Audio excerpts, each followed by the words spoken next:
Hi everyone, it's Jessica. Welcome back to my channel. Today I'm going to be making the bias binding for my Peppermint Christmas tree skirt. So let me show you how I do it. So let's make bias binding together. What I have here is a big cut of fabric. It's about 1.25 yards. And I folded it down to make it a square. So mine was a little bit bigger. It was I guess a rectangle, and I have this extra, but I folded it down so that it's half of a square. Then what I'm going to do is I'm going to take this corner over on the left, and this is a really big piece, so I like to use these big pieces because then I get really nice long strips and I don't have to join as many together. But you could make bias binding with a smaller piece. You don't have to have this giant piece. So I took the bottom corner and I folded it up. Now I'm going to turn it to just look at it to see. What I want is these sides to be in line with each other. So when I push down on them, I want them to be even with each other. And I'm just gonna adjust this until that is the case and just smooth it out. So this to me seems perfect. We're gonna be making the cuts on this side where the folds are.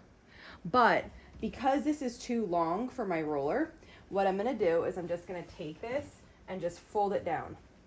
So now we have 4 fabrics folded, so it's like we're cutting through 8 layers.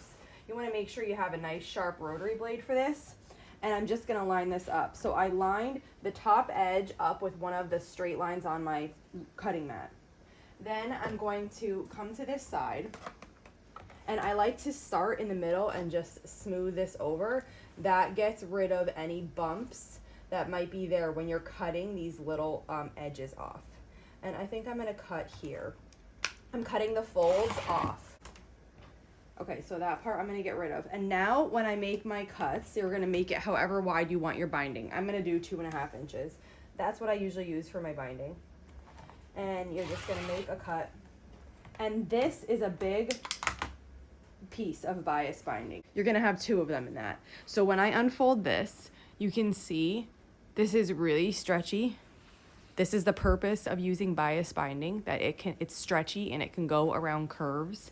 So I have 2 really long pieces, and I can continue cutting as many as I need from this. So with bias binding, oftentimes the amount you need is given to you in inches because it really determines the size piece you start with to know how much you need. So if I cut this from a smaller piece, I would still get bias binding strips, but they would be not as long as these. So bias binding is usually given in inches so that once you have your strips cut, whatever size piece you started with, you can take your strips and measure them to get the right amount. You can use your roller to do it, but I usually just take them along the bottom side of my cutting mat, and then I measure however many times this goes across. So that was 48, 58. So this is a 60-inch piece of bias binding. And then you just cut as many strips as you need from this until you have the amount required. I usually cut a little bit extra because sometimes on the diagonal join, I want to make sure I have enough.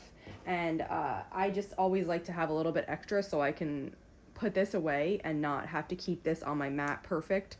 But I do then just save the rest of this piece because I'm going to have extra.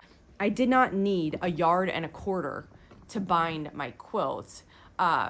But I did want big long pieces, so I started with 1.25 yards. And I'll just put this away. I can use it again if it's folded like this. I can use it again for bias binding, and if it's regular, I can use it to cut scraps out of or whatever else I need. But it is actually, you can see that is actually pretty simple to make bias binding. So this is a really simple, easy way to get the bias binding in big long strips, and then to use these to bind whatever you need to bind. Curves, a garment, anything. You can even use bias binding to just bind a straight edge quilt. So this is the way I do it. That's it for making the binding. I'll be posting more Peppermint Tree Skirt videos soon. Thanks for following along.